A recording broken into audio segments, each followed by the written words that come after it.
Terlihat Raja Dhritarashtra sedang termenung di kamarnya.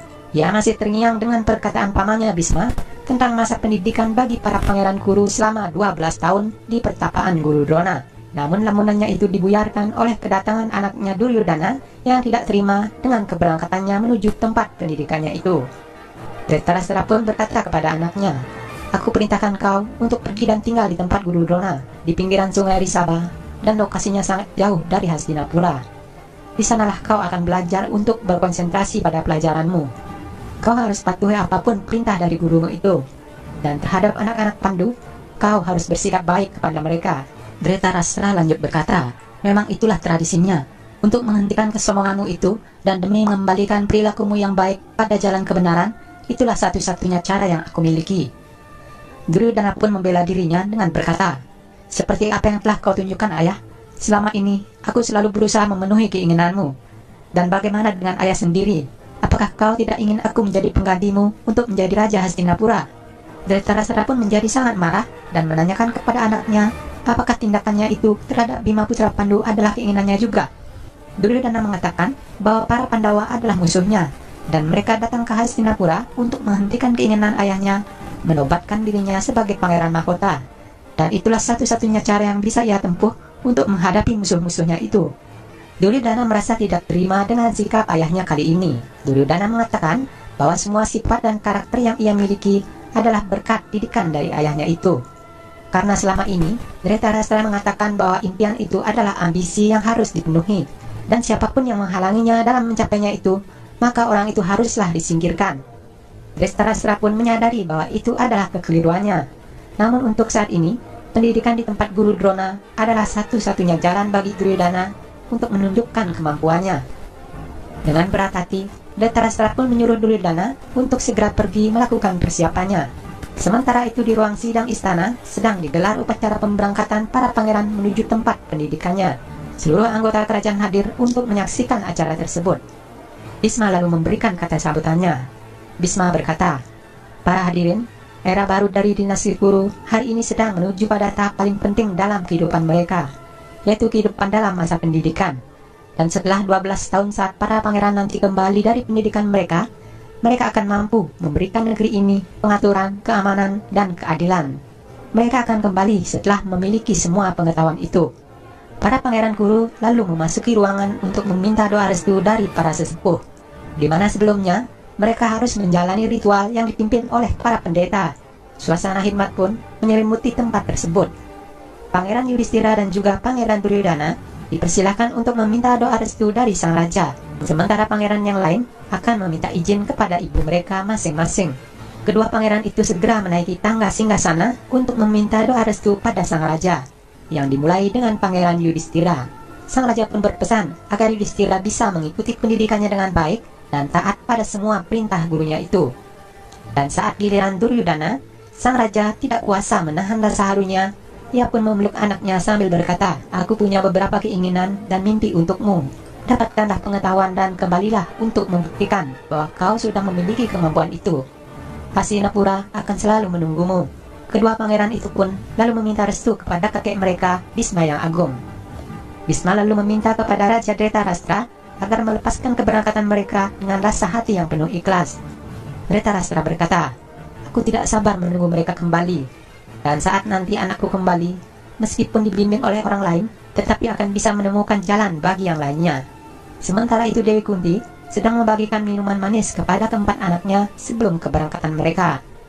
Seperti biasa, dengan gaya bercandanya yang khas, Bima selalu meminta jatah makanan yang lebih dibandingkan saudara-saudaranya yang lain, dan dirinya juga berjanji kepada ibunya bahwa ia akan senantiasa menjaga keselamatan adik-adiknya itu. Sebelum pergi, para Pandawa lalu minta doa restu kepada ibunya.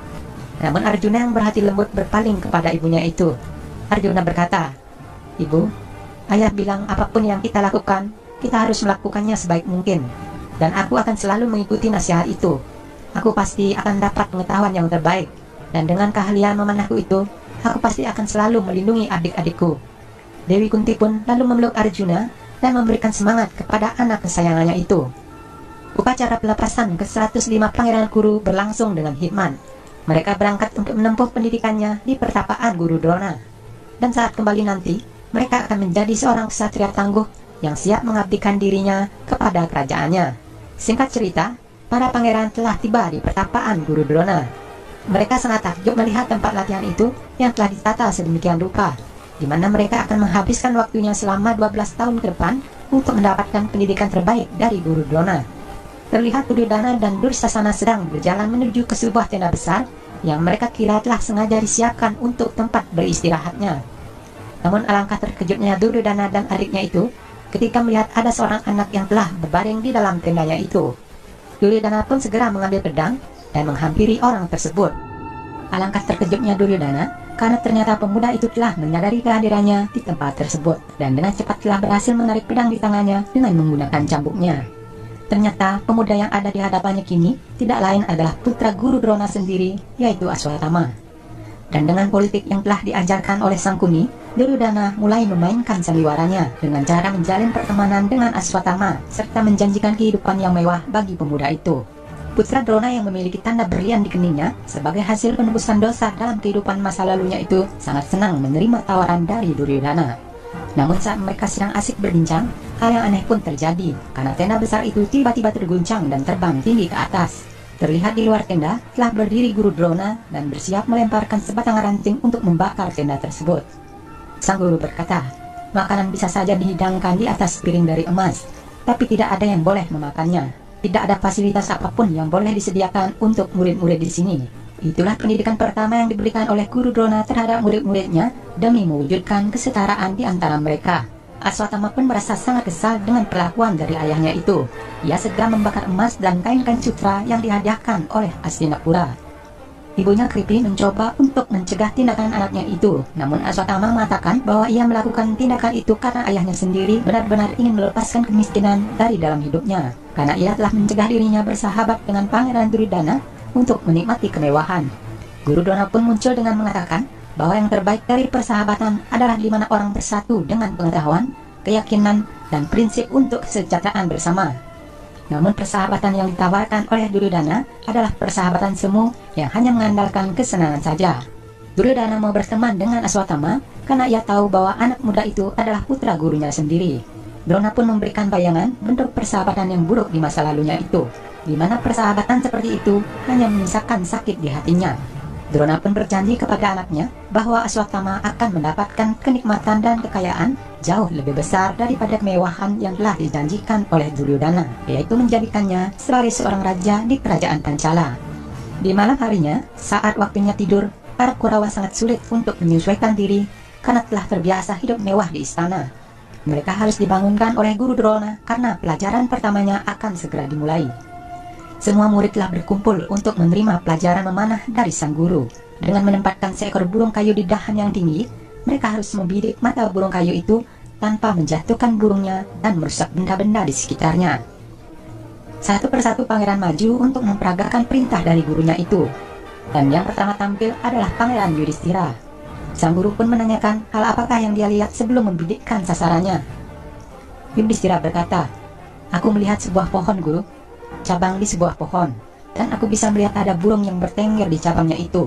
Aku juga bisa melihat ada sarang burung di atas sana. Jadi aku harus berhati-hati untuk memanahnya supaya sarangnya itu tidak sampai jatuh. Dan kalau cabang itu sampai jatuh bersama dengan burungnya, ada semut bukit berkeliaran di bawahnya. Mereka juga bisa terluka. Jadi aku harus hati-hati terhadap mereka." Guru Drona pun sangat kagum mendengar jawaban dari Yudhishthira, dan ia mengatakan bahwa Yudhishthira mampu untuk melihat banyak hal, dan ini adalah kualitas pertama yang dibutuhkan oleh seorang penguasa. Hal itu sudah ada secara alami pada Yudhishthira, namun ia tidak akan bisa menjadi seorang pemanah. Guru Drona pun menyuruh Yudhishthira untuk meletakkan busurnya kembali. Dan saat Bima dipanggil, ia pun menyatakan bahwa ia melihat sama seperti apa yang telah dilihat oleh kakaknya Yudhishthira. Namun ia melihat hal lain, yaitu buah-buahan yang begitu banyak dan ranum, sehingga lupa untuk mengikatkan tali busurnya. Dan atas keteledorannya itu, Bima pun lalu dihukum berlari mengelilingi tempat itu sebanyak 100 kali. Kini tibalah giliran Pangeran Duryodhana. Ia menjelaskan bahwa yang ia lihat adalah seekor burung yang bertengger di atas pohon, namun ia menyatakan tidak mampu membidikkan mata burung itu tanpa menjatuhkan burungnya. Guru Drona pun mengungkapkan bahwa Duryodhana belum bisa mengendalikan dampak dari serangannya itu, dan seorang prajurit yang seperti itu belumlah layak untuk melakukan serangan. Guru Drona pun meminta Duryodhana untuk meletakkan busurnya kembali. Putranya Aswatthama menyindir bahwa sejauh ini tidak satu pun dari Pangeran Kuru mampu untuk melakukan apa yang telah diperintahkan oleh ayahnya itu. Sementara dirinya telah diajarkan pengetahuan itu oleh ayahnya Drona. Guru Drona terdiam lalu beralih kepada Pangeran Arjuna. Ia menyuruh muridnya untuk bersiap membidikan anak panahnya. Sang guru masih menanyakan pertanyaan yang sama terhadap Arjuna, yang dijawab oleh Arjuna bahwa dirinya hanyalah melihat mata burung tersebut. Guru Drona pun tersenyum dan ia yakin muridnya yang satu ini telah menyerap pelajaran pertamanya dengan sangat baik. Ia segera memerintahkan kepada Arjuna untuk segera melepaskan anak panahnya ke arah burung kayu itu. Panah Arjuna melesat dan menembus mata burung kayu itu tanpa membuat burungnya terjatuh. Semua pangeran terpana melihat kemampuan yang dimiliki oleh Arjuna.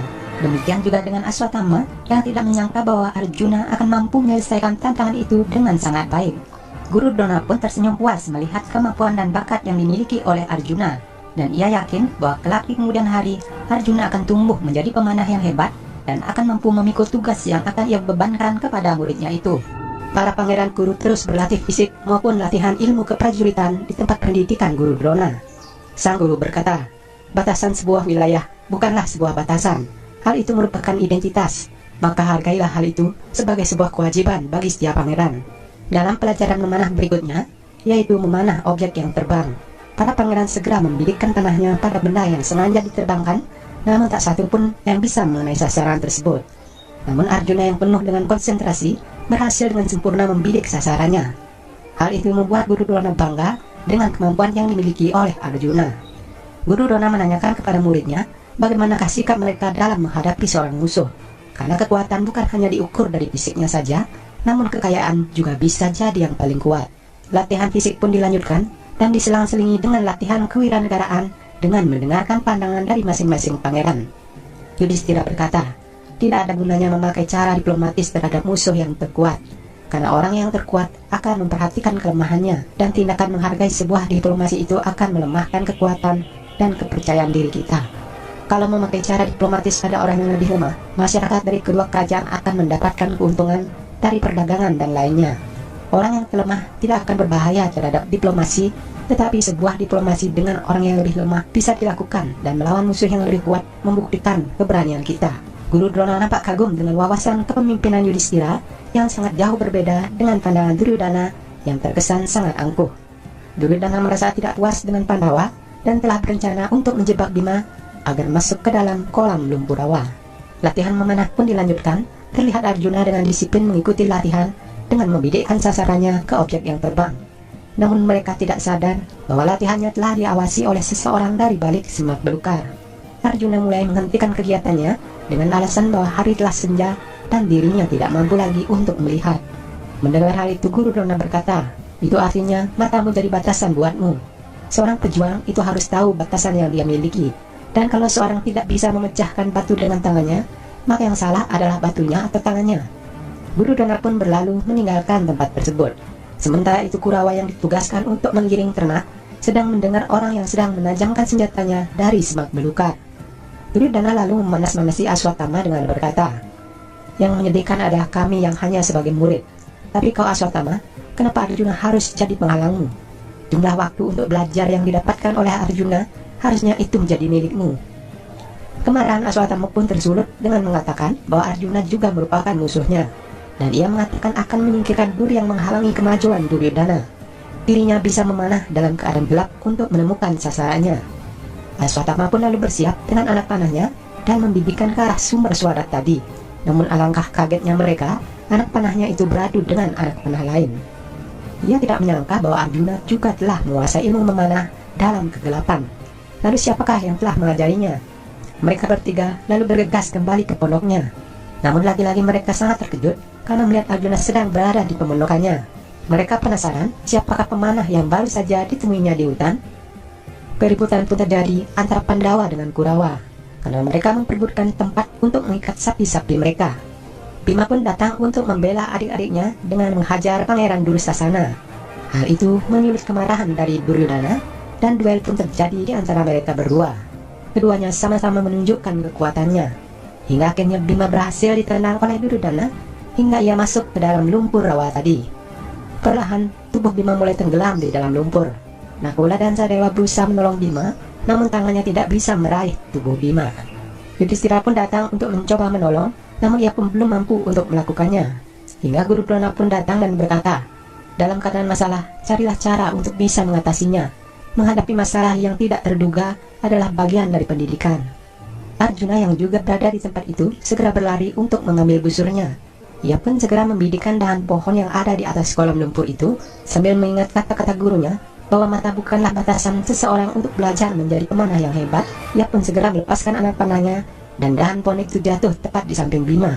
Akhirnya Bima bisa ditarik keluar dari kolam lumpur itu dengan bantuan dahan pohon tersebut. Guru Drona sangat bangga dengan kemampuan dan bakat yang dimiliki oleh Arjuna. Guru Drona berkata, Arjuna, tidak seorang pun secepat dirimu dalam memanah sesuatu. Kau luar biasa. Kau akan kujadikan pemanah terbaik di dunia, dan kau akan berlatih dengan senjata khusus mulai besok. Guru Drona juga mengingatkan kepada Bima dan juga Duryodhana agar bisa mengendalikan kemarahannya selama pendidikan berlangsung. Keesokan harinya, Arjuna mulai berlatih dengan panah khususnya. Namun saat mencabut anak panahnya, ada anak panah lain yang tidak dikenalnya menancap di batang pohon. Ia pun merasa curiga dan mengajar seseorang ke arah hutan. Guru Drona yang melihat Arjuna meninggalkan tempat latihannya segera menyusul ke hutan. Aksi kejar-kejaran Arjuna dengan orang asing itu pun berlangsung. Namun saat hendak menangkap dengan orang itu, Arjuna pun terjatuh, hingga orang asing itu berhasil lari ke tengah hutan dan masuk ke sebuah goa. Arjuna pun lalu menyusulnya dan bersiap dengan busur dan anak panahnya itu. Bersiap dengan busur dan anak panahnya, Arjuna pun lalu memasuki goa tersebut dengan sangat waspada. Namun setelah lama mencari orang misterius itu, ia dikagetkan dengan sesosok patung mirip Guru Drona yang berdiri tegak di dalam goa tersebut. Arjuna hampir tidak percaya dengan apa yang dia lihat. Sesaat kemudian, dari balik patung itu, muncullah seseorang lengkap dengan busur dan anak panahnya. Arjuna lalu menanyakan asal-usul orang tersebut. Orang misterius itu mengatakan bahwa dirinya adalah Ekkalawya yang berasal dari kerajaan Magadha. Arjuna mengutarakan rasa kagumnya terhadap keahlian memanah yang dimiliki anak muda itu, dan ia menanyakan dari manakah ia mempelajari semua kemampuannya itu. Ekkalawya pun mengatakan bahwa dirinya telah belajar dari orang yang sama dengan orang yang telah mengajari Arjuna dalam seni ilmu memanah yang tidak lain adalah Guru Drona sendiri.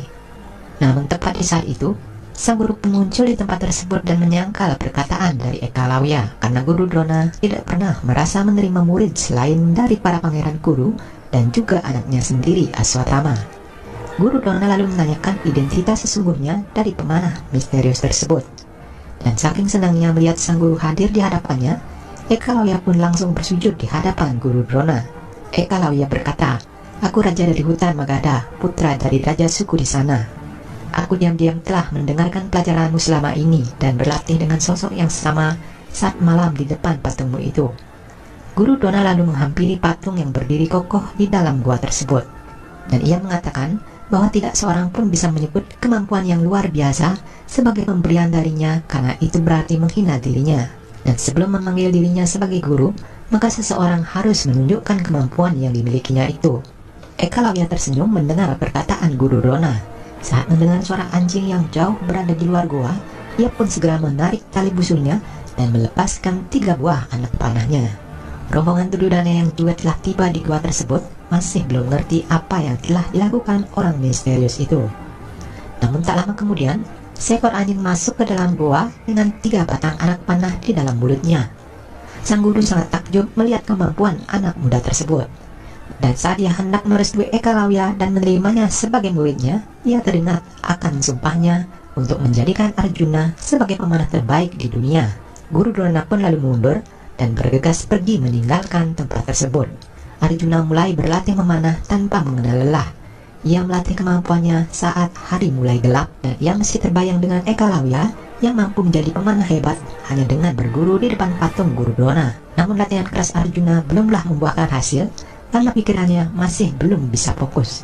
Guru Drona yang sedang mengawasi latihan keras Arjuna menjadi sangat kasihan kepada muridnya itu. Ia merasa dilema dengan keadaan yang dihadapinya saat ini.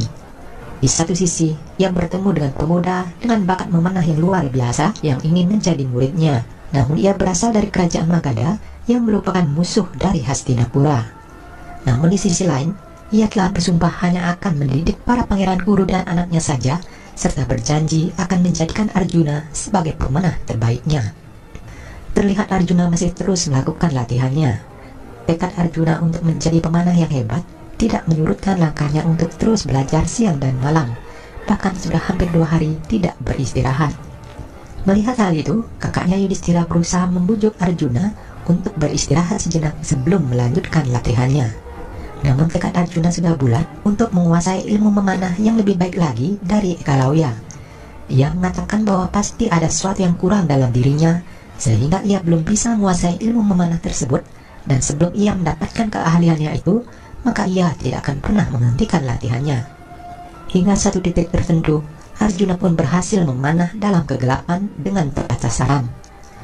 Hatinya sangat gembira, dan ia pun berlari hendak mengabarkan keberhasilannya itu kepada gurunya Drona. Namun sang guru sedang tidak berada di pemondokannya. Di sisi lain, rombongan Duryodhana mendatangi Ekalawya di dalam goanya untuk membujuk pemuda itu agar mau menjadi temannya. Ekalawya yang awalnya menolak, namun telah dijanjikan oleh Haswatama bahwa ia akan meminta izin kepada ayahnya agar mau memberikan tempat tinggal dan mengangkat Ekalawya sebagai murid guru Drona.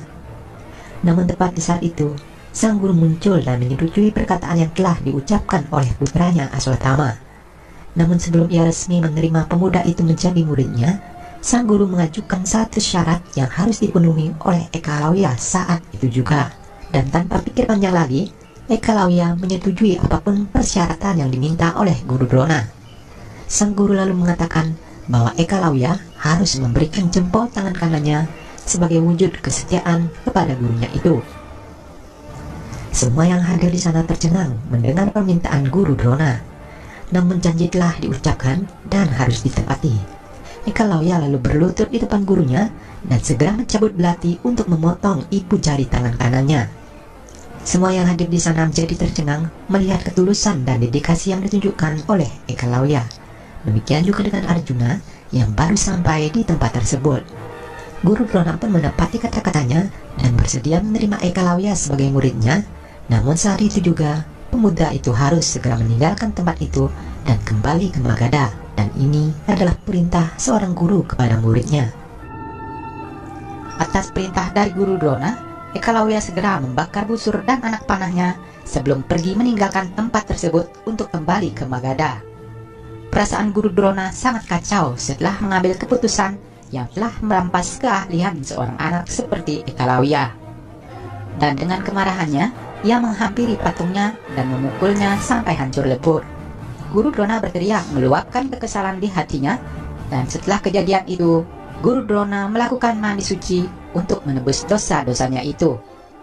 Di tempat latihannya, Arjuna masih termenung dan mengingat kejadian yang dialami oleh Ekalawya. Duryodhana menyodorkan bungkusan kepada Arjuna yang isinya ternyata adalah potongan ibu jari dari Ekalawya. Duryodhana berkata, "Apa kau senang melihat orang yang tidak bersalah jarinya dipotong? Pergi dan tanyakan kepada guru yang ingin membuatmu menjadi ahli memanah dan meminta Ekalawya agar menyerahkan jarinya sebagai hadiah supaya pemanah yang lebih baik darimu itu tidak bisa memanah lagi. Seharusnya kau merasa malu. Untuk membuktikan dirimu yang terhebat, kau membuat orang lain menderita. Impian seseorang sudah hancur selamanya dan masa depannya juga telah hancur." Kata-kata sindiran dari Duryodhana itu membuat hati Arjuna menjadi jengah. Ia pun segera pergi untuk menemui guru Drona. Saat Arjuna tiba di pemondokan guru Drona, Arjuna langsung menanyakan apakah gurunya itu tidak yakin dengan kemampuan dari muridnya itu. Namun dengan bijak guru Drona berkata, "Yang penting buatku, seberapa besar kau percaya pada gurumu ini? Apa kau menyangka untuk menjadikan dirimu pemanah terbaik, perlakuanku akan jadi berbeda pada murid-murid yang lain?" Arjuna masih penasaran kenapa gurunya itu meminta sesuatu seperti itu kepada Ekalawya. Namun sang guru mengatakan bahwa pemberian adalah sesuatu yang sah diminta oleh seorang guru kepada muridnya. Setelah itu guru Drona pun hendak beranjak pergi, namun Arjuna berteriak dengan mengatakan bahwa tidak ada gunanya terkenal kalau membuat seseorang menjadi jahat. Guru Drona telah mengira bahwa anak-anak Dhritarashtra pasti menuduhnya telah berbuat jahat, demikian juga dengan generasi di masa depan nanti. Namun guru Drona memberikan alasan bahwa dirinya tidaklah berdaya, karena Ekalawya bisa menggunakan pengetahuan yang dimilikinya itu untuk memperkuat Magadha yang merupakan musuh dari kerajaan guru. Dan jika Ekalawya itu mendapatkan pengetahuan dari guru yang lain, maka dirinya pasti akan merasa senang, tapi pengetahuan itu ia dapatkan dari dirinya. Arjuna pun memaklumi dilema yang dihadapi oleh gurunya itu. Ia pun mempertanyakan bagaimanakah caranya untuk menghapuskan tuduhan yang ditujukan kepada guru Drona. Sang guru lalu berkata, hanya ada satu cara untuk membuktikannya tanpa meragukan bahwa kau adalah pemanah yang terbaik. Kenapa hanya Eklavya? Bahkan Bhisma pun tidak akan bisa menjadi pemanah yang lebih baik darimu. Dan jika kau bisa membuktikan semua itu, maka tuduhan itu pasti bisa aku singkirkan. Di tempat lain, Aswatthama yang sedang berlatih dengan cambuknya tiba-tiba didatangi oleh rombongan Duryodhana, serta memanas-manasi putra Drona itu dengan mengatakan bahwa kelebihan apakah yang bisa ia dapatkan dari ayahnya dibandingkan dengan Arjuna. Mendengar hal itu, dengan perasaan emosi, Aswatthama pun mendatangi ayahnya dan meminta diajari untuk menggunakan senjata Brahmastranya. Guru Drona sangat terkejut mendengarkan permintaan anaknya itu, dan ia yakin bahwa ada orang yang telah menghasut Aswatthama untuk menentang ayahnya. Aswatthama pun mengatakan bahwa kenapa hanya Arjuna yang diajari mantra menggunakan Brahmastra itu, dan akibat ketidakadilan itu, anak-anak Dhritarashtra mengancam untuk keluar dari perguruannya. Guru Drona menyadari maksud dari anaknya itu, dan ia mengatakan bahwa besok ia akan berendam untuk bermeditasi di sungai. Ia pun meminta agar seluruh murid-muridnya datang ke sungai tersebut. Dan keesokan harinya, saat guru Drona sedang kusuk dalam meditasinya, tiba-tiba diserang oleh seekor buaya yang sedang kelaparan. Semua murid yang hadir di sana sangat panik, namun tidak seorang pun yang berani menolong sang guru yang sedang bergumul dengan buaya tersebut. Hanya Arjuna yang memberanikan diri terjun ke sungai untuk menyelamatkan gurunya itu. Dengan keberaniannya, ia pun berhasil membunuh buaya tersebut. Namun mereka semua sangat terkejut karena buaya itu tiba-tiba menghilang dari pandangan. Hal itu hanyalah ilusi yang diciptakan oleh guru Drona untuk menguji keberanian murid-muridnya itu. Mereka pun lalu keluar dari dalam air dan menghampiri para Kurawa. Guru Drona berkata, jika kalian ingin berhenti dari pendidikan, kalian boleh pergi dan izin sudah diberikan. Untuk dapat pengetahuan lebih banyak dari seorang guru, dibutuhkan pemikiran yang terbuka. Dan pikiran yang terbuka hanya didapat dengan dedikasi. Kalau kalian pergi dari sini, maka kalian tidak akan punya pengetahuan apapun. Tapi kalau kalian bertahan, akan memungkinkan bagi kalian mengembangkan pikiran yang lebih baik untuk lebih banyak belajar lagi. Guru Drona lalu menyatakan bahwa Arjuna adalah murid terbaik dalam pendidikan ini, maka ia berhak untuk menjadi pemanah terbaik di dunia. Di tempat lain, karena mudah menunjukkan keahlian memanahnya di hadapan gurunya, dan sang guru begitu bangga dengan kemampuan muridnya itu dan meyakinkan bahwa keahlian tersebut sangat diperlukan untuk meningkatkan kemampuannya dalam berburu. Karena merasa tidak puas, karena tujuannya untuk mempelajari seni memanah bukan hanya untuk berburu saja, melainkan mengincar tujuan yang lebih tinggi. Walaupun gurunya telah mengatakan bahwa kastanya itu tidak akan pernah mengizinkannya untuk mencapai impiannya itu, namun karena tetap bersikeras untuk menemukan seorang guru yang mampu mengajarinya demi meraih ambisinya itu. Sang guru lalu memberikan petunjuk kepada Karna, dan ia berkata, di dekat pinggiran sungai Brisadwati ada tempat pendidikan dari guru Drona. Mintalah langsung kepadanya, siapa tahu ia menerimamu sebagai muridnya. Untuk memiliki musuh dari masyarakat lain demi dirimu sendiri bukanlah sesuatu yang disukai orang lain. Terimalah bangsa di mana tempatmu dilahirkan, dan terimalah sebagai takdirmu itu, dan cobalah jalani hidup dengan bahagia. Karena yang masih tidak percaya dengan diskriminasi yang terjadi di dalam masyarakat, bergegas pergi mencari guru yang diharapkannya. Sementara itu di tempat pendidikan guru Drona, terlihat para pangeran kudu sedang mengadakan latihannya. Satu persatu dari mereka berlatih untuk melemparkan sebatang tombak menyala sejauh mungkin. Latihan itu diawasi langsung oleh guru Drona sendiri. Terlihat persaingan antara Duryodhana dengan Bima masih sangat terasa. Dan saat Bima melemparkan tombaknya dengan kekuatan yang penuh, hingga tombak itu meluncur sangat jauh. Namun tepat di saat itu, dari arah yang berlawanan, muncullah sesosok pemuda yang tidak lain adalah Karna, yang secara tiba-tiba muncul perisai dari dalam tubuhnya untuk mematahkan serangan yang menuju ke arahnya itu. Semua orang yang hadir di sana menjadi sangat takjub melihat perisai anak muda tersebut. Karna lalu mengutarakan niatnya untuk berguru kepada Mahaguru Drona. Namun saat sang guru mengetahui bahwa anak muda itu adalah keturunan dari Sukaputra, ia pun segera menolaknya dengan alasan bahwa dirinya hanya mendidik seorang murid dari golongan ksatria dan pangeran saja. Karna pun tidak terima dan berkata, kenapa kau belajar seni bertempur? Kenapa kau mengajari seni perang pada anakmu sendiri, Guru Drona? Kelahiran dari setiap anak itu pantas bagi orang tuanya. Tidak seorang pun berhak untuk meragukannya. Lalu kenapa aku harus hidup dengan meninggalkan kemampuanku? Peraturan siapakah ini, Tuan? Aku akan merasa terhormat bila aku bisa menghancurkan tradisi seperti itu. Dia yang mampu mengikatkan tali busurnya yang didapatkan dari latihan dan kelahiranku. Guru Dona merasa tidak senang dengan kehadiran Karna. Dengan kata-katanya yang terkesan sangat sombong, ia pun menyuruh anak muda itu untuk pergi meninggalkan tempat pendidikannya itu. Dengan menahan rasa emosinya, Karna berjanji kepada Guru Dona bahwa suatu saat nanti ia akan kembali dengan kemampuannya yang luar biasa untuk mengalahkan murid-murid Guru Drona tersebut. Dan ia mengatakan akan segera mendapatkan guru terbaik untuk melatih keahlian memanahnya itu. Setelah melangkahkan kakinya cukup jauh, Karna menoleh ke arah Guru Drona dan segera melepaskan anak panahnya untuk membakar sarana latihan yang ada di tempat tersebut. Namun Arjuna yang selalu siaga segera menciptakan semburan air dari anak panahnya untuk memadamkan api yang telah dibuat oleh Karna.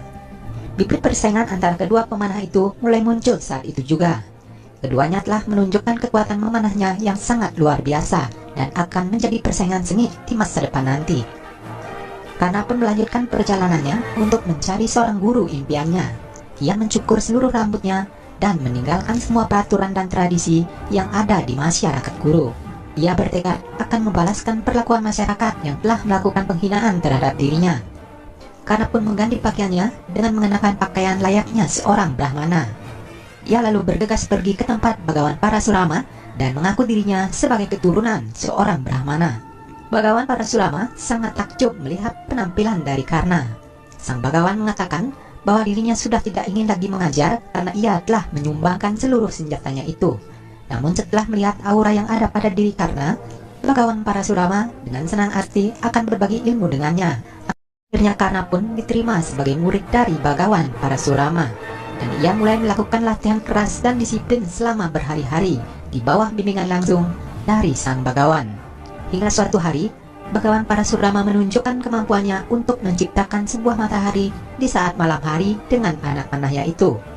Karna pun sangat takjub dan ingin menguasai ilmu memanah seperti gurunya tersebut. Bagawan Parasurama berkata, "Sama seperti di hari saat kau bisa melakukan ini, keinginanmu untuk mempelajari seni memanah akan segera terpenuhi." Semangat Karna untuk berlatih mulai bangkit kembali. Ia pun tidak henti-hentinya untuk melatih keahlian memanah yang telah diajarkan oleh gurunya dengan penuh kedisiplinan. Namun keahlian itu belum mampu ia kuasai dalam waktu yang singkat. Hingga waktu telah berjalan selama 12 tahun, kini Karna telah tumbuh menjadi kesatria hebat, di mana ia telah mampu menyerap semua pendidikan yang telah diajarkan oleh Bagawan Parasurama dengan sangat baik. Karna pun telah mampu membuat sebuah bola matahari di malam hari, sama persis seperti apa yang telah ditunjukkan oleh gurunya itu. Di sebuah perbukitan, Karna yang saat itu sedang membawa kayu bakar, melihat gurunya sedang berbaring di atas bebatuan. Rasa pengabdiannya muncul pada sang guru, dan ia pun menaruh kayu bakarnya untuk menawarkan kepada gurunya itu tidur di atas pangkuannya. Walaupun Bagawan Parasurama mengatakan dirinya telah terbiasa tidur di alam seperti itu, namun Karna tetap ingin melayani gurunya dengan sebaik mungkin. Dan saat Karna sedang memangku gurunya yang sedang tertidur lelap itu, tiba-tiba Karna didatangi oleh binatang kecil dan masuk ke dalam kainnya. Binatang kecil itu menggigit kaki Karna hingga berdarah. Walaupun Karna berusaha mencoba untuk menahan rasa sakit itu agar gurunya tidak terbangun, namun Bagawan Parasurama akhirnya terbangun juga karena darah yang mengalir dari luka Karna. Sang guru sangat terkejut melihat luka Karna yang begitu parah, dan Karna sendiri mampu untuk menahan rasa sakit sedemikian sangat. Ia lalu mempertanyakan kebenaran muridnya itu, siapakah sebenarnya Karna? Karena seorang keturunan Brahmana tidak akan bisa menahan rasa sakit seperti itu. Karna pun meminta maaf dan mengakui bahwa dirinya bukanlah keturunan Brahmana, namun ia adalah seorang Sutaputra. Ia beralasan bahwa jika ia mengaku seorang Sutaputra, pasti ia akan mengalami penolakan seperti yang pernah ia alami saat berada di pendidikan Guru Drona. Sang Bagawan pun sangat kecewa pada Karna. Ia mengatakan bahwa Karna telah melakukan kesalahan yang besar, dan andaikan saja Karna menceritakan hal yang sebenarnya, maka ia akan menunjukkan guru yang tepat buat Karna. Bagawan Parasurama juga mengatakan bahwa dirinya bukanlah penentang kasta maupun garis keturunan. Namun begitu, dirinya telah bersumpah hanya akan mengajarkan ilmunya kepada kaum Brahmana saja. Tindakan Karna itu menunjukkan kelemahan dirinya, dan tidak ada satupun bentuk pendidikan di dunia ini yang diperuntukkan bagi kaum yang lemah. Bagawan Parasurama berkata, Karena dengan cara yang sama, pengetahuan dari orang yang lemah akan hancur bersama ujian waktu. Itu tidak akan ada gunanya bagimu. Ini bukanlah sebuah kutukan, melainkan kenyataan dari hidup. Akan ada di dalam hidupmu, saat ini akan menjadi peristiwa terbesar dalam ujian hidupmu itu. Dan pada saat itu juga, ilmumu akan pergi meninggalkan dirimu. Dia akan menghilang dan tidak ada gunanya untukmu lagi. Karena pun meminta maaf kepada gurunya karena kesalahan yang telah ia perbuat, dan ia menerima segala konsekuensinya itu. Karena juga memohon agar sang guru berkenan mendoakan hidupnya. Bagawan Parasurama memberkati Karna yang akan menjadi taulatan atas kegigihannya bagi para pemuda di masa yang akan datang. Sang Bagawan lalu meninggalkan Karna setelah menyuruhnya untuk pergi. Sementara itu di dekat perbatasan Hastinapura, Aswatthama datang mengunjungi tenda dari Raja Gandhara dengan membawa pesan dari Pangeran Duryodhana sebelum para pangeran kudu itu kembali dari pendidikan Guru Drona. Aswatthama mengatakan bahwa dirinya dulu adalah seorang Brahmana, namun masa depannya adalah seorang raja. Maka dari itu, ia telah mempersiapkan hal tersebut mulai dari sekarang. Aswatthama mengingatkan janji Raja Gandhara untuk menjadikan Duryodhana sebagai Raja Hastinapura. Raja Gandhara Sangkuni pun mengatakan bahwa ia akan menepati janjinya itu, karena itu adalah tujuan awalnya datang ke Hastinapura. Sangkuni juga telah mendengar bahwa Arjuna telah menjadi murid kesayangan Guru Drona dan tumbuh menjadi seorang pemanah yang sangat hebat. Ia meyakinkan kepada Aswatthama tentang ilmu politik dan juga ketamakan. Sangkuni berkata, rancangan politik daerah Arya akan segera dimulai dari Hastinapura, karena itu sangat penting bagi semua orang untuk mengetahui perannya masing-masing. Dan besok kalau ayahmu memihak kepada para Pandawa, atau kalau dia berbicara tentang kebenaran pada saat itu juga, maka itu akan menjadi keuntungan buatmu untuk memberi ayahmu pelajaran akan ketamakan. Sangkuni terus mencoba untuk merangkul Aswatthama dan juga Guru Drona agar berada di pihak Kurawa, dan dirinya akan berusaha sekuat tenaga untuk menjadikan Duryodhana sebagai raja bagaimanapun caranya. Sementara itu di Hastinapura, Ratu Gandhari dan Raja Dhritarashtra tengah menunggu saat-saat kepulangan anak-anak mereka. Dhritarashtra sangat yakin bahwa Duryodhana sudah banyak berubah dan pasti telah tumbuh menjadi pemuda yang gagah serta akan menunjukkan kejayaannya.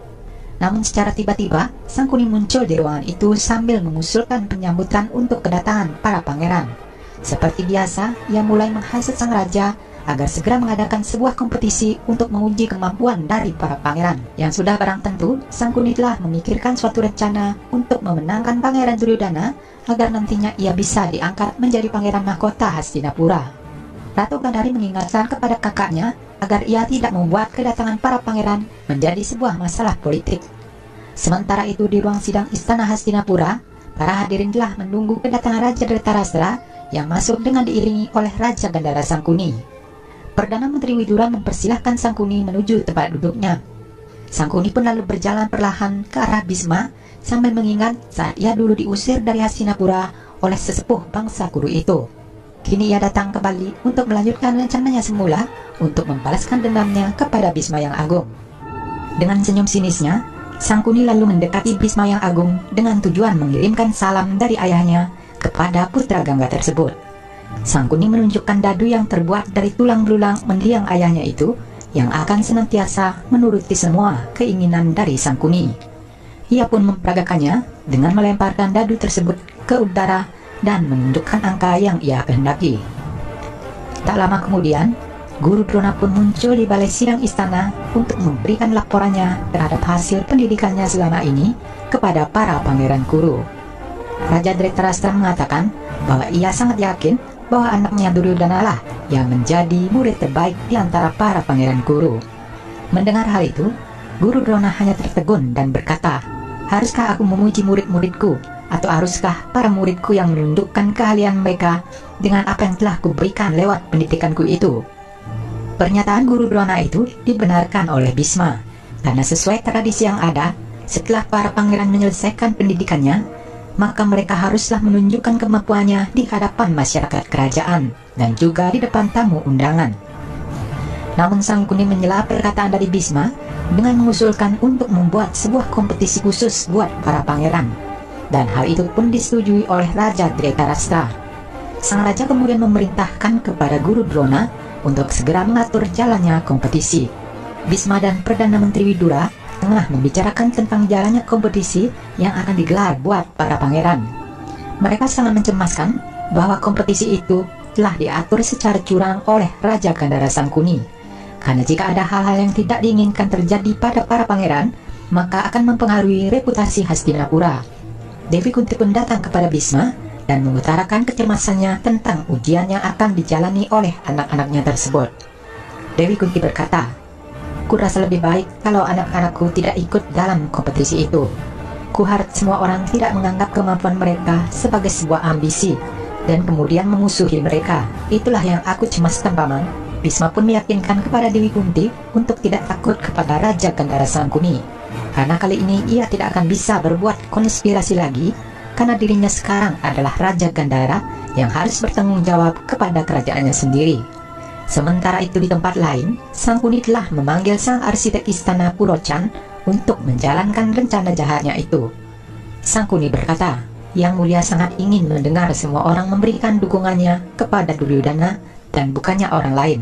Tapi pintu masuk yang akan kau bangun nanti harus hancur tepat pada waktunya, hanya dengan satu kali panah saja. Ini ditujukan hanya untuk satu orang saja yang mungkin tidak akan bisa dikalahkan oleh Duryodhana." Sementara itu di tempat lain, terlihat Aswatthama tengah memahat nama-nama pangeran yang akan maju ke arena kompetisi. Ia mengatakan kepada ayahnya bahwa dirinya tengah membuat sebuah pengaturan agar temannya Duryodhana bisa menang dalam kompetisi tersebut. Guru Drona mengatakan bahwa anaknya itu juga akan beruntung kalau berteman dengan Arjuna, karena seseorang haruslah berteman kepada orang yang lebih pintar. Namun Aswatthama menyanggahnya bahwa pertemanannya dengan Duryodhana lah yang paling penting karena mereka saling membutuhkan. Duryodhana membutuhkan dirinya untuk mendapatkan tahta Hastinapura, supaya nanti saat dirinya menjadi raja, maka Hastinapura akan menjadi sekutunya. Aswatthama meminta agar ayahnya tidak mencampuri urusannya untuk membantu temannya Duryodhana. Hari kompetisi pun telah tiba. Seluruh masyarakat Hastinapura telah berkumpul untuk menyaksikan kemampuan pangeran mereka. Genderang dan trompet kerang dibunyikan menambah meriah suasana. Raja Dhritarashtra dan Sangkuni memasuki arena kompetisi. Dhritarashtra mengingatkan akan janji Sangkuni untuk memuluskan rencana Duryodhana menjadi pangeran mahkota melalui kompetisi yang akan digelar ini. Raja Dhritarashtra kemudian naik ke podium untuk memberikan kata sambutannya. Dhritarashtra berkata, "Rakyatku, hari ini telah hadir para raja dari seluruh wilayah Arya untuk menyaksikan kekuatan generasi baru dari kerajaan Kuru. Hari ini, di arena ini, keberanian dan kemampuan harus ditunjukkan di sini dan harus disaksikan sampai ke penjuru bumi.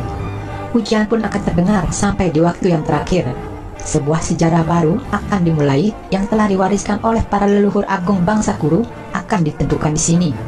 Dhritarashtra lalu mempersilahkan Mahaguru Drona untuk segera memasuki arena kompetisi. Sang guru lalu menjelaskan aturan kompetisi yang akan berlangsung, di mana anaknya Aswatthama telah siap untuk membidikan panahnya ke arah papan pengundian nama-nama dari para pangeran. Dan pangeran yang masih berdiri di arena sampai matahari terbenam, maka pangeran itulah yang akan dinyatakan sebagai pangeran yang paling mampu dan sebagai pemenang kompetisi. Bisma yang Agung pun menambahkan aturan kompetisi tersebut. Bisma berkata, "Sebuah peraturan telah diputuskan dalam kompetisi ini. Tidak ada seorang pun pangeran yang membuat pangeran lain meneteskan darah. Dan kalau itu sampai terjadi, maka pangeran yang melakukan hal itu akan dikeluarkan dari kompetisi. Kompetisi ini adalah permainan di antara saudara, dan tidak seorang pun pangeran yang bisa mengubahnya menjadi peperangan. Dan sekarang, kompetisi ini bisa dimulai." Guru Drona lalu meniup kerangnya sebagai pertanda bahwa kompetisi secara sah akan segera dimulai. Aswatthama pun tersenyum menatap ke arah Sangkuni, dan ia pun bersiap untuk membidikan anak panahnya ke arah papan pengundian nama-nama para pangeran. Guru Drona meniup trompet kerangnya sebagai pertanda bahwa kompetisi segera dimulai.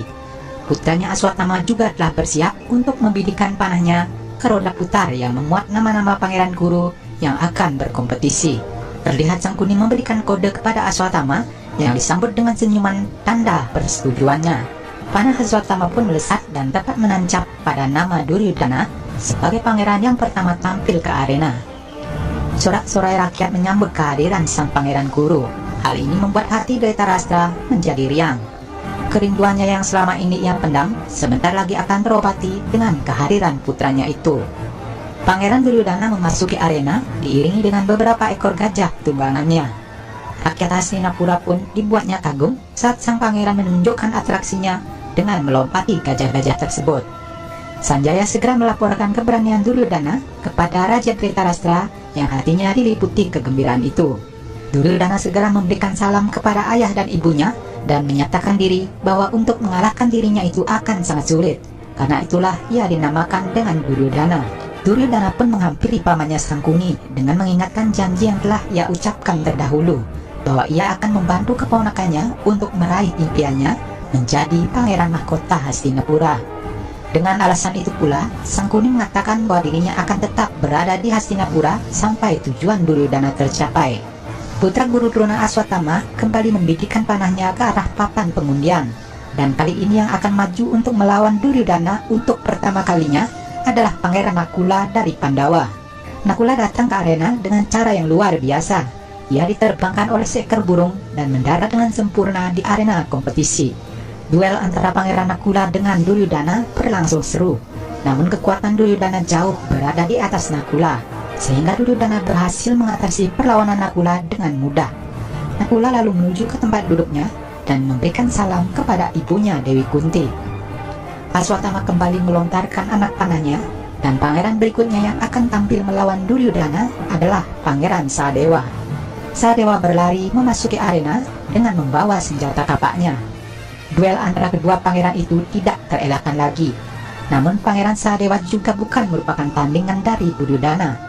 Ia berhasil dengan mudah dikalahkan oleh putra Dhritarashtra tersebut, dan Pangeran Duryodhana kembali dinyatakan keluar sebagai pemenangnya.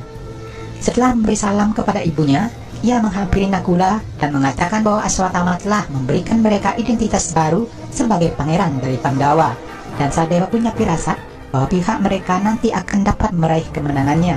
Sementara itu Widura yang mencurigai kompetisi ini sudah diatur oleh Sangkuni, dan jika nanti yang menjadi lawan ketiga dari Duryodhana adalah pangeran dari Pandawa. Bhisma pun mengungkapkan kejanggalan dari kompetisi yang sedang berlangsung.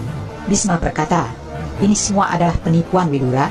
Meski anak-anak Dhritarashtra yang diumumkan, maka mereka tidak akan mau melawan Duryodhana. Semua kompetisi ini untuk memuluskan jalannya Duryodhana agar dinobatkan menjadi pangeran mahkota. Tapi masalahnya adalah perintah raja yang tidak memberiku pilihan lain." Terlihat Raja Gandhara Sangkuni memberikan nasihat kepada Duryodhana, karena lawan yang akan dihadapinya kini adalah Yudhishthira. Sangkuni berkata, "Ingatlah selalu keponakanku, kalau kau bisa mengganggu ketentraman hati Yudhishthira, aku jamin kau akan bisa mencapai kemenangan darinya." Saat nama Yudhishthira diumumkan sebagai pangeran ketiga yang akan bertarung dengan Duryodhana, hati Dewi Kunti menjadi risau.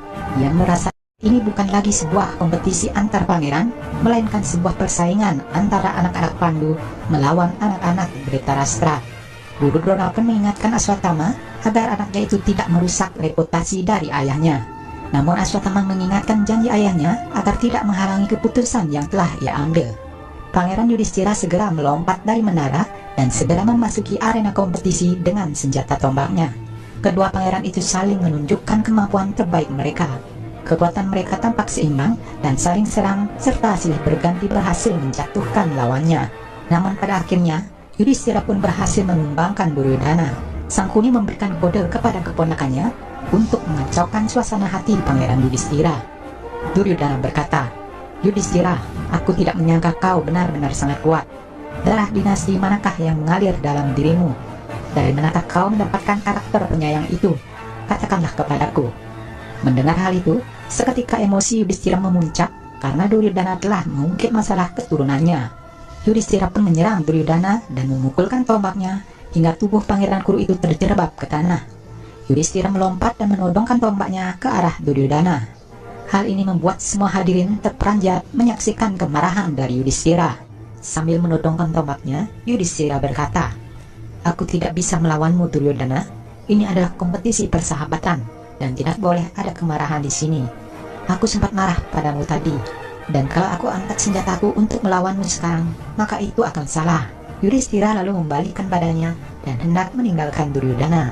Namun tepat di saat itulah, kakak tertua Kurawa itu mengambil gadanya dan memukul jatuh Yudhishthira dari belakang. Kompetisi itu pun dimenangkan oleh Duryodhana. Dhritarashtra merasa sangat senang atas kemenangan putranya itu yang telah membuktikan dirinya menjadi yang terhebat. Ratu Gandhari menanyakan kepada Kunti tentang kemenangan anaknya tersebut. Namun Dewi Kunti menjelaskan bahwa kali ini Yudhishthira sengaja mengalah kepada Duryodhana. Yudhishthira lalu memberikan salam kepada ibunya Dewi Kunti dan berkumpul dengan saudaranya yang lain. Dalam pengundian selanjutnya, Guru Drona meminta kepada anaknya Aswatthama untuk segera memanggil Arjuna. Jika Bima yang dipanggil dan berhasil menang dari Duryodhana, maka rakyat tidak akan bisa melihat keterampilan dari Arjuna. Aswatthama mengatakan bahwa Bima tidak akan bisa menang dari Duryodhana, dan Arjuna pun tidak akan pernah menginjakkan kakinya di arena kompetisi tersebut. Aswatthama segera melesatkan anak panahnya untuk memanggil Bima ke arena. Tampak Duryodhana sudah tidak sabar menunggu pertarungannya untuk melampiaskan dendamnya kepada Bima. Sesaat kemudian, arena kompetisi itu bergetar akibat pukulan gada dari Bima. Semua yang hadir menjadi takjub atas kekuatan yang dimiliki oleh Pangeran Bima. Duryodhana segera melompat untuk menyerang Bima. Pertarungan kedua pangeran itu pun berlangsung sangat sengit. Bima menunjukkan kekuatannya dengan mencekik leher Duryodhana. Walaupun tubuh Bima berulang kali dipukul dengan gada oleh Duryodhana, namun Bima tidak berkeming sama sekali. Bima lalu melemparkan tubuh kakak tertua Kurawa itu hingga terjerembab ke tanah.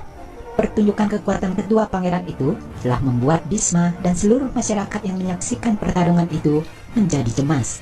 Bhisma pun mengusulkan kepada Raja Dhritarashtra bahwa pertarungan mereka bukan lagi sebuah kompetisi, melainkan pelampiasan emosi dan dendam pribadi mereka. Ia menyarankan agar kompetisi itu segera dihentikan. Namun Dhritarashtra menolaknya dengan alasan belum ada yang pantas dinyatakan sebagai pemenang dari pertarungan mereka. Bima pun lalu menghajar Duryodhana habis-habisan hingga membuat kening Duryodhana mengeluarkan darah. Dhritarashtra lalu memerintahkan untuk membunyikan kerang sebagai pertanda kemenangan dari putranya tersebut.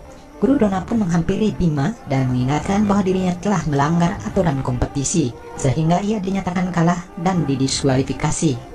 Bima pun menyetujuinya karena dirinya bukanlah ingin mencari kemenangan, namun hanya sekedar memberikan pelajaran kepada Duryodhana. Karena menurutnya yang layak untuk memenangkan kompetisi ini hanyalah Pangeran Arjuna. Setelah Bima memberikan salam kepada ibunya Dewi Kunti, ia pun segera berkumpul dengan saudaranya yang lain. Dan seperti ramalan dari Sadewa, mereka akan segera mendapatkan kemenangannya lewat tangan Arjuna. Aswatthama segera memanggil Arjuna untuk memasuki arena kompetisi. Terlihat Arjuna tengah mempersiapkan dirinya dan berjalan ke arena kompetisi. Duryodhana mengungkapkan rasa takutnya kepada Sangkuni karena ia menyadari bahwa sebuah gada tidak akan berguna di depan panah Arjuna, dan ia juga tidak keras kepala seperti Bima dan tidak sebaik Yudhishthira.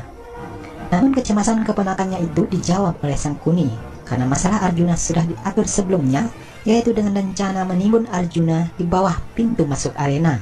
Aswatthama yang telah bersiap membidikkan anak panahnya ke arah atas pintu arena tersebut ditegur oleh ayahnya Guru Drona. Sang guru meminta agar dirinya lah yang akan melakukan tugas itu untuk menyelamatkan reputasinya dan juga reputasi anaknya tersebut. Terlihat Arjuna dengan langkah penuh keyakinan mendekati arena dan bergegas masuk melalui pintu gerbang yang telah dirancang oleh Sangkuni. Dan tepat di saat Arjuna telah berada di bawah gerbang tersebut, Guru Drona melesatkan anak panahnya hingga membuat gerbang itu runtuh menimpa tubuh Arjuna. Semua yang hadir di sana menjadi terperanjat dan tidak menyangka bahwa Arjuna akan mati tertimbun reruntuhan pintu gerbang tersebut.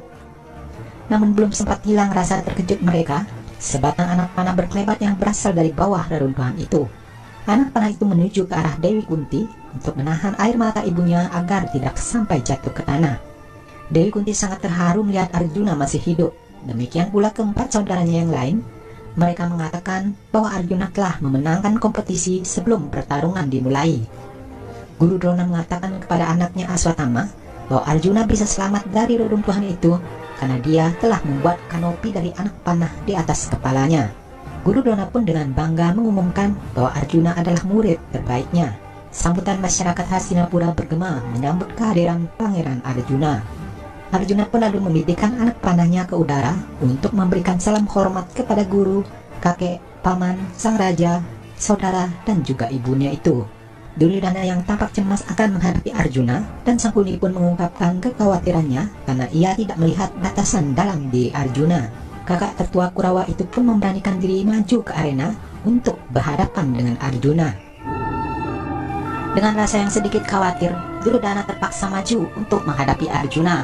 Pertarungan mereka pun segera dimulai. Duryodhana berlari ke arah Arjuna dan hendak memukulkan gadanya ke arah lawannya itu. Namun Arjuna segera menghujani Pangeran Duryodhana dengan puluhan anak panah yang membuat kewalahan putra Dhritarashtra tersebut. Dan untuk melumpuhkan serangan dari Duryodhana itu, Arjuna melepaskan anak panahnya untuk membekukan tubuh Pangeran Kuru itu. Gada yang dipegangnya pun kini telah terlepas dari tangannya. Sekeras apapun ia berusaha melepaskan dirinya, tetap saja belum mampu untuk menghancurkan bongkahan es yang membekukan tubuhnya itu. Dukungan untuk kemenangan Arjuna pun menggema di arena kompetisi. Arjuna lalu memberikan salam hormat kepada gurunya, dan sang guru pun sangat bangga dengan kemampuan yang telah ditunjukkan oleh murid kesayangannya itu. Guru Drona berkata, "Arjuna, aku bangga kepadamu. Kau tidak tertandingi. Pemenang kompetisi hari ini kaulah orangnya. Tidak akan ada pejuang ataupun lawan yang akan sanggup untuk menandingimu." Guru Drona pun dengan bangga mengumumkan bahwa Arjuna adalah satu-satunya yang terkuat di antara Pangeran Kuru, dan tidak ada yang bisa menyainginya. Dan pada kenyataannya, Arjuna adalah pemanah terbaik yang ada di dunia. Guru Drona lalu memerintahkan kepada Arjuna untuk membebaskan Duryodhana dari kebukuannya. Namun saat Arjuna hendak menarik tali busurnya kembali, terdengar desingan di udara dan sekelebat anak panah melesat dan menghancurkan bongkahan es yang telah membekukan tubuh Duryodhana. Semua yang hadir di sana pun menjadi sangat terkejut dengan kehadiran sang pemuda. Guru Drona pun mempertanyakan kepada orang itu bahwa siapakah yang telah memberikannya izin untuk melepaskan anak panahnya itu. Sang pemanah itu pun melompat dari atas menara untuk menunjukkan jati dirinya. Sanjaya menjelaskan kepada Dhritarashtra bahwa ada pemanah lain yang telah melepaskan Duryodhana dari kebukuannya dan kini telah memasuki arena untuk menantang Arjuna. Guru Drona mengingatkan kepada sang pemanah bahwa sikapnya itu sama saja dengan menantang Arjuna. Lagi pula, ini hanyalah kompetisi di antara Pangeran Kuru saja.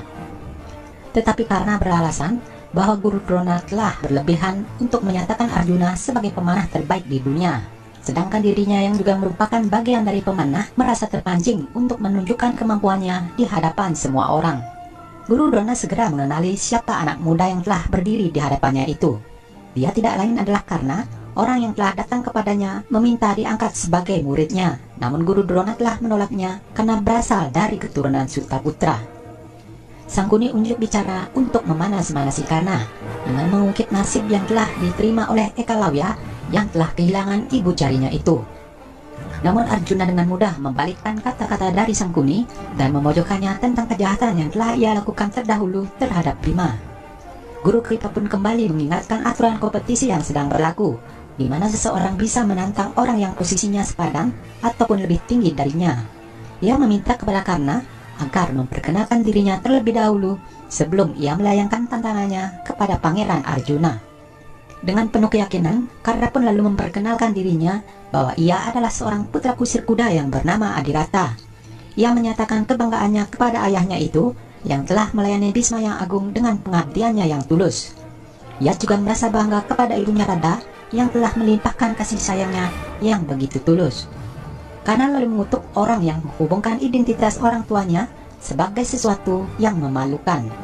Ia tidak mau kemampuannya itu dihubungkan dengan keturunan seorang Sutaputra yang tidak layak untuk mengangkat senjata seperti seorang ksatria. Dengan berat hati, Adirata pun segera turun ke arena untuk membujuk Karna agar segera pergi dari tempat tersebut. Namun Karna tetap bersikeras dengan pendiriannya itu. Seluruh masyarakat yang hadir di tempat itu pun menyindir Karna dan menyuruhnya untuk segera pergi dari arena kompetisi. Hati Karna begitu perih mendengarkan penolakan masyarakat Hastinapura. Demikian pula dengan ibunya Radha yang tidak tahan melihat penghinaan yang dialami putranya tersebut. Adirata lalu berkata, "Bukankah sudah kukatakan kepadamu Karna, untuk mendapatkan tempat dan kehormatan di tempat ini adalah dua hal yang tidak akan kita dapatkan di sini." Dengan tetesan air matanya, Adirata pun membujuk putranya agar mau diajak pergi meninggalkan arena kompetisi tersebut. Namun saat mereka hendak beranjak pergi, Sangkuni lalu memberikan kode kepada Duryodhana untuk menghentikan langkah pemuda itu. Duryodhana lalu menghampiri Karna dan menyatakan bahwa anak muda itu sebagai seorang raja di suatu wilayah agar bisa menantang Arjuna dalam kompetisi tersebut. Duryodhana berkata, "Di tempat yang jauh di barat, di luar Magadha, tempat itu bernama Angga. Kakekku Bhisma telah memenangkan hati rakyat di sana. Tetapi saat ini, tempat itu tidak ada rajanya. Maka aku nyatakan pemuda ini sebagai raja dari daerah Angga." Semua yang hadir di sana tercengang mendengar keputusan dari Duryodhana. Adhirata menolak pemberian Duryodhana sebagai hutang budi, namun Pangeran Kuru itu mengatakan bahwa pemberiannya itu bukanlah hutang budi, melainkan ia hanya ingin supaya semua kesatria yang hadir diberikan hak untuk ikut dalam kompetisi tersebut. Bisma pun menegur Duryodhana dengan berkata, "Kau tidak punya hak untuk Hastinapura, demikian juga dengan Angga. Bahkan tanah terkecil sekalipun kau tidak mempunyai hak karena kau tidak mempunyai kekuasaan apapun." Sangkuni pun unjuk bicara dengan memanas-manasi Dhritarashtra. Ia mengatakan bahwa Duryodhana memang tidak mempunyai hak untuk itu, namun sang raja mempunyai hak penuh dalam mengambil keputusannya. Raja Dhritarashtra pun bangkit dan mengumumkan bahwa mulai saat itu, karena berhak atas wilayah Angga dan menjadi raja di sana. Sangkuni pun tersenyum karena pancingannya telah berhasil, dan ia segera melemparkan belatinya ke arah Pangeran Duryodhana. Sang Pangeran Kuru segera menorehkan tangannya dan mengusapkan darah di kening Karna sebagai sumpah persahabatannya itu. Duryodhana mengatakan bahwa apa yang telah diberikan oleh ayahnya itu akan ia jamin sampai akhir hayatnya, dan mulai saat itu Karna akan berada di bawah perlindungannya. Masyarakat Hastina pun memuji dan mengeluk-elukkan Raja Anggakarna. Karna lalu bersumpah bahwa mulai saat itu dirinya, kerajaan dan juga kemampuannya itu akan ia gunakan untuk melayani Pangeran Duryodhana. Pangeran Kuru itu pun langsung memeluk Karna dengan mengatakan bahwa persahabatannya itu sangat berharga buat dirinya. Duryodhana segera memerintahkan Karna untuk menghadapi Arjuna. Sangkuni tersenyum puas atas keberhasilan Duryodhana merangkul Karna sebagai temannya. Mereka memanas-manasi Arjuna agar memulai pertarungannya dengan Karna. Kini kedua kesatria pemanah hebat telah berdiri berhadapan di tengah arena dan siap menunjukkan kebolehan mereka masing-masing. Keduanya mulai menarik busurnya dan melepaskan anak panahnya. Panah pun beradu dengan kekuatan yang seimbang. Keduanya merangsek maju sambil melepaskan puluhan anak panah mereka, dan sambil melompat mereka mengadu kekuatan dan kesaktiannya. Karna lalu melepaskan anak panahnya dan membentuk kumpalan awan hitam yang menyelimuti Arjuna. Namun Arjuna segera menghalau awan hitam itu seraya balik menyerang Karna dengan hujan anak panahnya. Namun Karna juga berhasil membentengi dirinya dengan kanopi yang telah ia buat dari busurnya, hingga ada satu anak panah yang lolos dan melesat menuju ke arah Karna. Namun secara tiba-tiba, perisai Karna muncul dan bersinar melindungi tubuhnya, hingga anak panah Arjuna pun patah saat membentur perisai Karna. Dewi Kunti yang menyaksikan hal itu sangat terkejut karena teringat dengan putranya Anugrah Dewa Surya yang telah ia buang ke sungai sewaktu kecil dulu. Tidak kuat menahan kesedihannya, Dewi Kunti pun tergolek dan jatuh pingsan. Sementara itu pertarungan kedua ksatria itu masih berlangsung. Karena membidikkan anak panahnya ke arah Arjuna. Namun dengan sigap, Arjuna berhasil menangkap anak panah itu dan membantingnya ke lantai hingga patah. Arjuna berkata kepada Karna, "Kompetisi sudah berakhir Raja Angga, matahari pun sudah tenggelam. Sepertinya kau mendapatkan perlindungan dari Dewa Surya." Karna lalu mempertanyakan apakah kegelapan telah menjadi batasan bagi Arjuna untuk bertempur. Namun dengan tersenyum, Arjuna menjawab bahwa ia tidak berbuat yang tidak benar demi kemenangannya, tetapi menunjukkan kehebatan yang dimiliki dengan menghalalkan segala cara bukanlah sebuah seni, melainkan sebuah angkara. Arjuna mengatakan bahwa karena sekarang adalah seorang raja, dan kapanpun ia akan mempunyai kesempatan lagi untuk menantang dirinya. Karna lalu mengangguk tanda setuju, dan Arjuna pun lalu beranjak pergi meninggalkan arena kompetisi tersebut. Sementara itu di kamarnya, Dewi Kunti yang tengah berbaring masih terus memikirkan keberadaan Karna. Ia merasa sangat bersalah atas permusuhan Arjuna dengan anaknya Karna. Dunia hanya mengetahui bahwa Dewi Kunti hanya memiliki 5 orang anak, yaitu kelima Pandawa. Namun Dewi Kunti masih belum bisa melupakan kejadian di mana saat kompetisi sedang berlangsung, kedua anaknya saling berhadapan satu dengan yang lainnya. Namun Priyambada tetap menyarankan kepada Dewi Kunti agar melupakan kejadian yang baru saja dilihatnya. Ia harus tetap memegang identitasnya semula sebagai ibu dari 5 orang putra, agar kelima anaknya itu tidak sampai dipermalukan. Dewi Kunti yang telah tersadar dari pingsannya, dan ia merasakan sangat sedih karena belum bisa memberikan kasih sayangnya kepada putranya Karna. Terlebih lagi, kini kedua putranya telah menjadi musuh yang saling bersaing untuk menjadi pemanah terbaik. Abdi setianya Priyambada sangat mengerti dengan apa yang telah dirasakan oleh junjungannya itu. Namun ia tetap mengingatkan agar Dewi Kunti tidak menceritakan kisah masa lalunya itu kepada orang lain karena akan mempermalukan kelima anaknya yang lain. Sementara itu di rumah Adirata, karena yang ingin sekali mengajak ayah dan ibunya untuk pergi menemaninya mendapatkan anugerah penobatannya sebagai seorang raja, namun Adirata datang dan mengatakan bahwa tidak lama lagi karena akan dikelilingi oleh awan kegelapan dan penyesalan. Walaupun dirinya telah berteman dengan putra Dhritarashtra, namun karena tidak akan pernah dihargai, karena ia tidak mempunyai tempat di Hastinapura.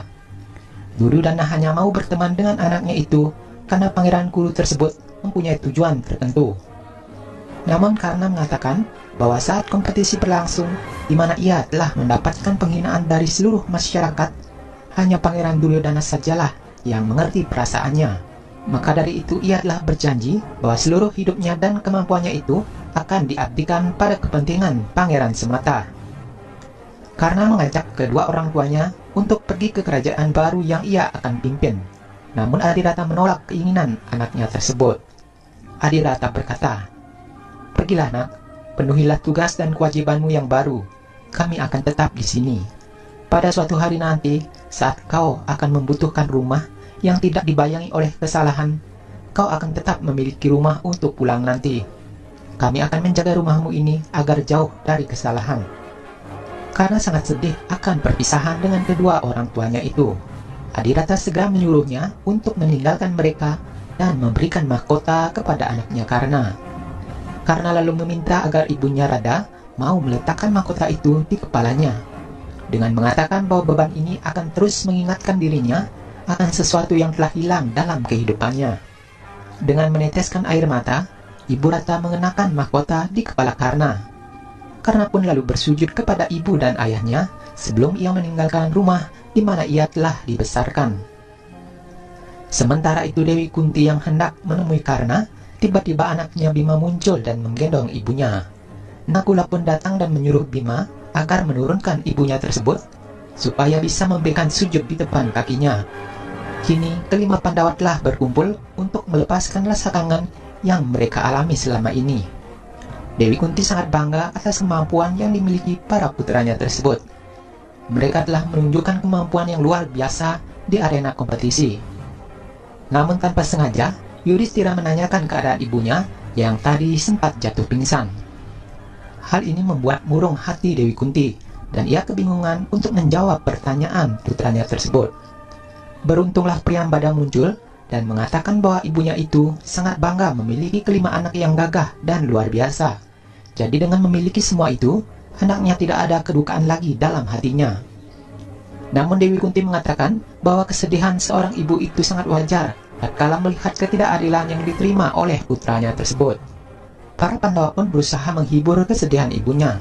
Sadewa berkata, "Ibu, kami adalah Pandawa dan mereka adalah 100 Kurawa. Kalau mereka tidak menganggap kami saudara, lalu mengapa kita harus memberikan perhatian kepada mereka? Kami 5 bersaudara saja sudah cukup." Arjuna pun mengatakan bahwa mereka adalah 5 saudara seperti 5 jari di tangan yang tidak membutuhkan saudara tambahan lagi. Yudhishthira segera pamit kepada ibunya dan mengajak keempat saudaranya yang lain untuk menemui kakek Bhisma, Widura, dan Raja Dhritarashtra untuk memohon doa restunya. Keinginan Dewi Kunti untuk menemui Karna tidak bisa dicegah lagi oleh Priyambada, walaupun abdinya itu memintanya untuk memikirkannya sekali lagi. Dewi Kunti berkata, "Aku mohon diamlah Priyambada, aku sudah menyetujui apa yang telah kau inginkan. Aku belum menceritakan kepada kelima putraku mengenai Karna, dan sekarang biarkan aku menemui Karna." Dewi Kunti pun beranjak pergi untuk menemui anaknya yang baru saja tiba di istana tersebut. Tanpa sengaja, Karna muncul dan berjalan di depan Dewi Kunti, dan ia pun hendak memanggilnya. Namun tidak sepatah kata pun yang mampu terucap dari bibirnya. Karna yang menyadari kehadiran Ibu Ratu, segera membalikan badannya dan berjalan menghampiri Dewi Kunti.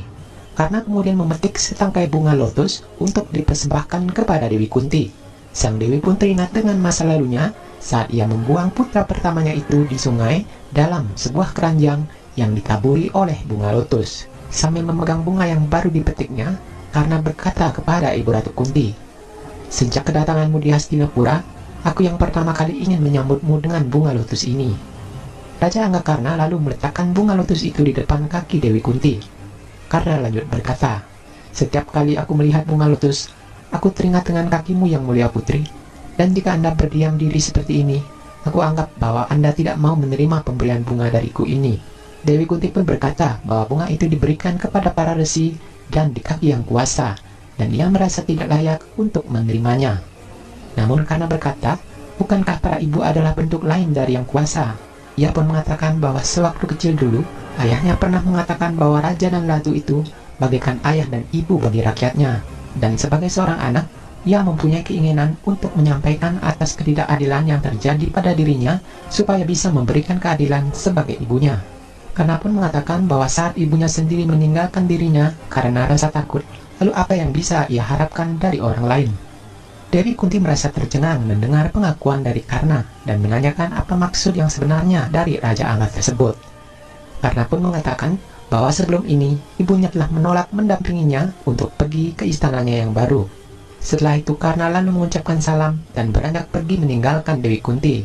Namun Ibu Ratu mencegahnya dengan mengatakan bahwa pemuda itu boleh menganggap dirinya sebagai ibunya sendiri. Karna pun membalikkan badannya dan tersenyum kepada Dewi Kunti. Karna berkata, aku ke istana ini bukan mencari seorang ibu yang baru. Ibuku telah meninggalkanku, namun aku tidak akan pernah meninggalkan dia. Lagi pula, meski harus memanggil ibu dari musuh bebuyutanku itu, aku tidak akan membiarkan api kebencian dalam hatiku sampai padam. Dewi Kunti merasa tidak percaya dengan ucapan Karna, kenapa ia harus benci dengan Arjuna.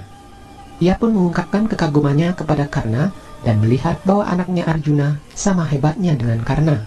Namun dengan keangkuhannya, Karna mengakui bahwa dirinya lah yang lebih hebat dari Arjuna. Dan kebencian itu muncul saat Arjuna telah merampas kebanggaannya di arena yang seharusnya menjadi miliknya. Tepat di saat itu, Arjuna pun muncul dengan mengatakan bahwa tempat di mana Karna duduk nanti bukanlah tempat yang dia inginkan. Ia mengatakan bahwa ia tidak mau mendapatkan tempat di bawah kaki Pangeran Duryodhana. Dan itu artinya bahwa Karna bisa menganggap Arjuna sebagai saingannya. Yudhistira yang juga hadir di sana menegur Arjuna bahwa keangkuhannya itu bisa menghancurkan keberaniannya. Seperti sebuah merkuri yang bisa melarutkan sebatang emas.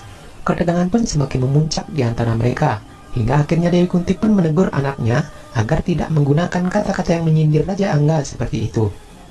Ibu Ratu Kunti mengatakan bahwa Raja Angga karena sudah seperti kakak tertua bagi anak-anaknya. Pangeran Sadewa pun membenarkan bahwa karena itu seperti kakak Duryodhana baginya, dengan kesombongan yang sama dan juga keangkuhan yang sama. Kakak tertua Pandawa itu mencoba mendamaikan perselisihan mereka dengan mengatakan bahwa Raja Angga diterima di istana Hastinapura dengan tidak menganggap adanya persaingan. Namun Raja Angga karena mengatakan bahwa ia mempunyai alasan untuk marah dan merasa bersaing dengan Arjuna. Dengan alasan para pangeran yang merayakan kelahirannya dengan kemegahan, dan ia mengingatkan bahwa di medan tempur sebenarnya semua akan tahu kebenaran tentang keberanian dan juga kelahirannya. Raja Angga karena mengingatkan kepada Arjuna, jika mereka ditakdirkan untuk bertemu di medan tempur nanti, maka Arjuna telah ditakdirkan untuk mati di tangannya. Dewi Kunti pun sangat terkejut mendengar perkataan dari Karna. Arjuna lalu mengatakan bahwa seorang kesatria memang ditakdirkan untuk bertemu di medan tempur dan bukan di sebuah perayaan. Ia menyatakan kesiapannya untuk berhadapan dengan Raja Angga karena kapanpun juga. Bibit perselisihan di antara mereka pun semakin meruncing. Bima kemudian menginjak bunga lotus yang telah diberikan oleh Karna kepada ibunya Dewi Kunti. Setelah kejadian itu, para Pandawa segera mengajak ibu mereka pergi meninggalkan tempat tersebut. Dan Raja Angga Karna pun segera beranjak pergi untuk menemui temannya Duryodhana. Sementara itu di balai sidang istana, Pangeran Duryodhana beserta saudara-saudaranya pergi menemui ayahnya, Raja Dhritarashtra. Sang raja pun tampak begitu senang menyambut kehadiran putra-putranya yang telah lama dinantikannya. Ia memuji kehebatan Duryodhana di arena kompetisi karena ia telah menunjukkan keberaniannya yang sangat luar biasa. Sang pangeran pun kemudian menemui kakeknya Bhisma untuk meminta restunya. Bhisma berkata bahwa seandainya hari ini telah ada keputusan dari kompetisi itu, maka pendapat sang raja adalah benar. Tetapi pangeran yang terakhir berdiri saat matahari terbenam bukanlah Pangeran Duryodhana. Sangkuni lalu menyela bahwa pangeran yang berdiri terakhir bukan pula Arjuna, karena ada Raja Angga yang masih belum bisa dikalahkan sampai saat matahari terbenam. Sangkuni juga menambahkan bahwa keponakannya itu bukan saja menunjukkan dirinya sebagai pangeran yang hebat, namun telah menunjukkan syarat sebagai pangeran mahkota yang baik. Dengan menyatakan karena sebagai Raja Angga, maka dia telah menyatakan pemerintahan kepada daerah Angga dan mengepung kerajaan musuhnya, yaitu kerajaan Magadha, serta bisa memperkuat kekuasaan Hastinapura, dan itulah kelebihan dari Duryodhana. Dan tepat di saat itu, para Pandawa pun muncul di balai sidang istana. Arjuna lalu berkata, "Guru kami telah mengatakan bahwa demi melindungi diri dari seekor singa, binatang kecil yang lemah di hutan telah membuat pasukannya, dan mereka yang tidak mempunyai kekuatan yang tangguh hanya akan mengandalkan sekutunya saja."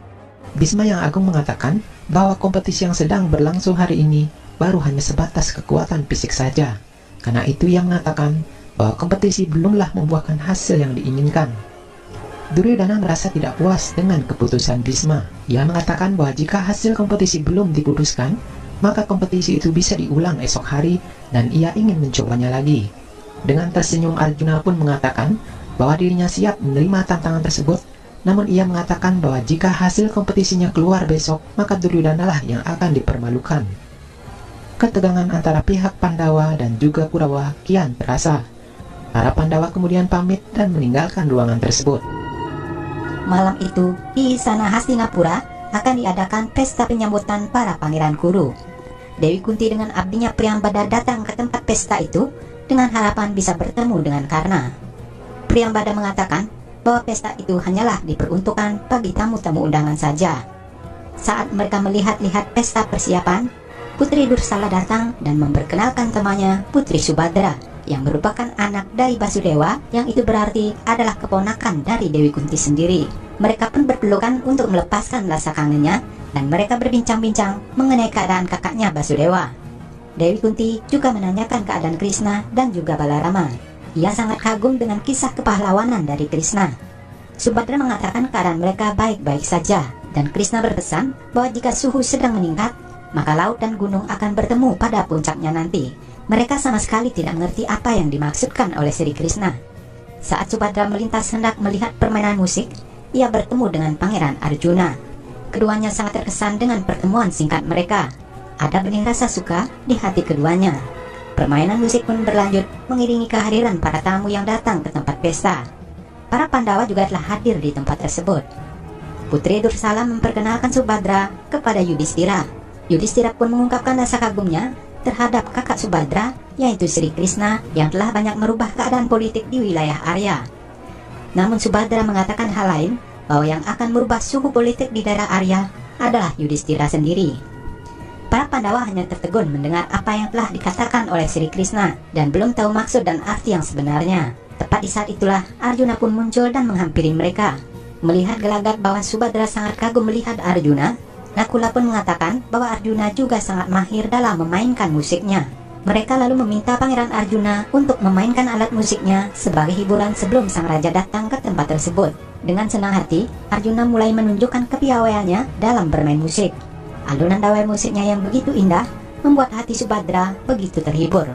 Namun di saat yang bersamaan, Pangeran Duryodhana tiba dengan ditemani Raja Anggakarna. Mereka menertawakan kelakuan Arjuna yang bermain musik sambil melemparkan sebuah perhiasan sebagai hadiahnya. Para Kurawa pun tertawa dengan nada yang sinis. Duryodhana juga menyuruh adiknya Dursasana untuk memberikan hadiah kepada para pemusik lainnya. Untuk memanas-manasi Arjuna, Duryodhana pun bertanya kepada temannya Karna apakah bisa ia memainkan musik. Namun dengan tegas Karna mengatakan bahwa jika saja orang lain yang menanyakan hal itu kepadanya, pasti ia akan membunuhnya. Baginya, seorang ksatria yang sejati, tali busur adalah musik baginya. Duryodhana membenarkan pendapat Karna dengan mengatakan bahwa Arjuna telah mempermalukan leluhurnya dengan memainkan musik tersebut. Emosi Bima pun tersulut dan mengingatkan bahwa saat kompetisi berlangsung, Arjuna lah yang telah membekukan tubuh Duryodhana.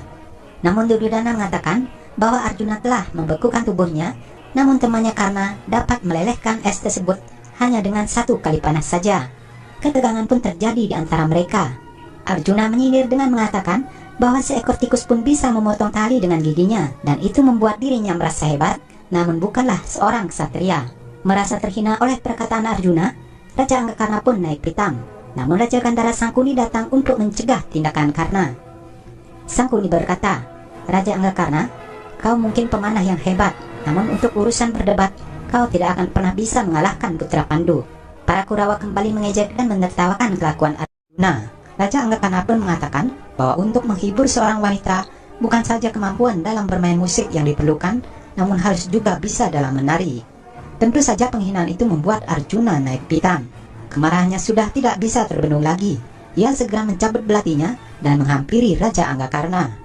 Ibunya Dewi Kunti beserta para Pandawa lainnya sangat terkejut melihat kemarahan Arjuna. Yudhistira segera mengingatkan tindakan Arjuna. Namun tepat di saat itu, kakek Bisma dan juga Perdana Menteri Widura tiba di tempat tersebut. Bisma menanyakan apa yang sedang dilakukan oleh Arjuna. Melihat kesempatan itu, Sangkuni segera memanas-manasi Bisma dengan mengatakan bahwa Pangeran Arjuna telah menghina seorang tamu kerajaan, yaitu Raja Angga dari Karna. Dengan menghunuskan senjatanya, ia telah membahayakan persekutuan dari Hastinapura. Tak lama kemudian, Raja Dhritarashtra pun muncul di tempat tersebut dan ia segera menanyakan apa yang telah terjadi pada Sanjaya. Sangkuni pun menyela dan mengatakan bahwa Arjuna telah berani menghunuskan senjatanya kepada Raja Anggakarna. Yang itu berarti bahwa Arjuna telah membahayakan persekutuan di antara kedua kerajaan dan tindakannya itu adalah merupakan sebuah kejahatan besar. Arjuna yang hendak membela diri namun dicegah oleh sang raja. Dhritarashtra berkata, "Kau telah melakukan kesalahan yang sangat besar, Arjuna. Tindakanmu itu telah mengundang permusuhan dengan kerajaan Angga, dan itu artinya telah memberikan undangan perang terhadap Hastinapura." Dhritarashtra pun meminta maaf kepada Raja Anggakarna agar melupakan kejadian itu dan memaafkan Hastinapura. Raja Angga mengatakan bahwa hanya dengan kesalahan satu orang saja, ia tidak akan melupakan kebaikan dari sang raja. Namun Pangeran Duryodhana bersikeras agar sang raja tetap memberikan hukumannya terhadap kesalahan yang dilakukan oleh Arjuna. Dhritarashtra pun setuju dan ia mengatakan bahwa hanya ada satu hukuman saja yang pantas untuk kesalahan seperti itu, yaitu diusir keluar dari seluruh kerajaan Kuru. Semua yang hadir di sana sangat terkejut mendengar keputusan sang raja. Hanya Duryodhana dan Sangkuni saja yang merasa senang dengan keputusan Dhritarashtra, karena rencananya untuk menyingkirkan para Pandawa satu persatu kini telah